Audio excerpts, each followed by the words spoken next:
तर 2-3 दिवस झाले मी इथे मटकी भिजत घातलेली होती. रोज थोडी थोडी कच्ची करत असते किंवा भाजीमध्ये किंवा उसळसाठी मी भिजून घालत असते. तर आज सकाळी नाश्त्याला काही केलं नाही, त्याच्यामुळे भूक खूप लागलेली होती. मग म्हटलं चला आता थोडी मटकी घेतली, त्याच्यामध्ये थोडा कांदा, टोमॅटो, तसेच कोथिंबीर आणि थोडी कैरी पण घेतली आहे मी याच्यामध्ये बारीक चिरून, आणि एक मिरची.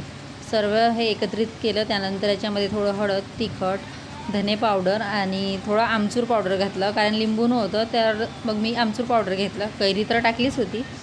त्यानंतर याला मस्त कढईमध्ये तेल गरम केलं आणि छान असा जिरं मोहरीचा तडका दिला आणि सर्व एकत्रित मिक्स करून घेतलं. छान अशी कच्ची मटकी केली खायला. आणि ही कच्ची मटकी तुम्ही चपातीसोबतही खाऊ शकता किंवा अशी जरी खाल्ली तरी खूप छान लागते. आणि शिजवलेल्या मटकीपेक्षा कच्ची मटकी खाणे कधीही चांगले. तर असं सकाळी मी नाश्त्याला केलं. Bye bye.